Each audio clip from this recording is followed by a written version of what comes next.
മോളെ, നീ എന്താ ഇവിടെ ചെയ്യുന്നത്? അതിന്റെ ആവശ്യം എന്താ? വേണ്ട, അതിന്റെ ഒരു ആവശ്യമില്ല. ഈ സമയം നീ എന്റെ കൂടെ വന്നു വല്ല പണിയും ചെയ്യാൻ നോക്ക്. അവളുടെ ഒരു വായന.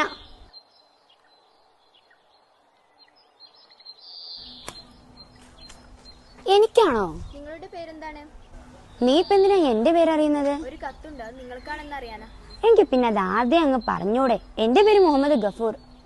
എന്നാ ഇത് നിങ്ങൾക്ക് തന്നെ. ഇവിടെ ഒരു ഒപ്പിടൂ. ഒപ്പിടാനൊന്നും അറിയില്ല അല്ലേ? എന്നാ വിരലടയാളം വെക്കാം.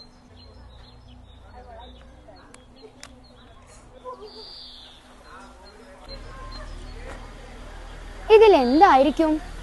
എനിക്കാണെങ്കിൽ വായിക്കാനും അറിയില്ല. ഇതിലെ വിവരം ഞാനിപ്പോ എങ്ങനെയൊന്ന് അറിയാ? ആരോടാ ഞാൻ ഇപ്പൊ ഇതൊന്ന് ചോദിക്ക?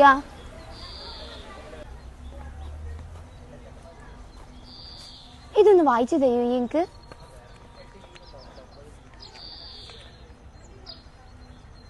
നീ എന്തായി നോക്കുന്നേ? ഇത് വായിക്കാൻ വല്ല സിഗ്നൽ ഇടുന്നുണ്ടോ നോക്ക. ഇങ്ങ് തന്നെ. വായിക്കാൻ അറിയില്ലെങ്കിൽ അതങ്ങ് പറഞ്ഞാ പോലെ. അവക്ക് സിഗ്നൽ വേണം പോലും, സിഗ്നൽ. ഇതൊന്ന് വായിക്കോ?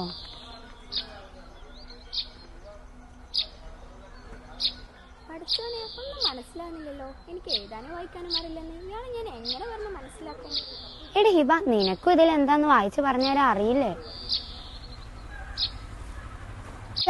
ഇതിലുള്ളതൊന്ന് വായിച്ചു തരൂ ഈ. ഇതൊന്നും വായിച്ചെനിക്ക് സമയമില്ല. അല്ലെങ്കിൽ ഈ പകലൊന്നും കണ്ണ നന്ന കാണൂല. വേണമെങ്കിൽ ഞാൻ വൈകുന്നേരം വായിച്ചുതരാം. ഓക്കെ? എന്താണ് ഇപ്പൊ അത്? എന്നാ നോക്ക്, നിനക്ക് അതിന് ഇതിൽ എന്താന്ന് വായിച്ചു പറഞ്ഞു തരാനൊക്കെ അറിയോ? എനിക്ക് വായിക്കാനൊക്കെ അറിയോ ഉപ്പ. ഞാൻ ഉപ്പ അറിയാതെ പഠിക്കാറുണ്ടായിരുന്നു. ഉപ്പ ഒരു കാർഷിക ലോണിന് അപേക്ഷിച്ചിരുന്നില്ലേ? അത് ശരിയായി എന്ന് അറിയിക്കുന്ന കത്താണിത്. മോളെ, നീ എന്നോട് ക്ഷമിക്ക്. ഇനി ഉപ്പ ഒരിക്കലും വായിക്കരുതെന്നും പഠിക്കരുതെന്നും പറയില്ല. വായിക്കാൻ അറിയാത്തതിന്റെ ബുദ്ധിമുട്ട് ഉപ്പാക്ക് മനസ്സിലായി മോളെ.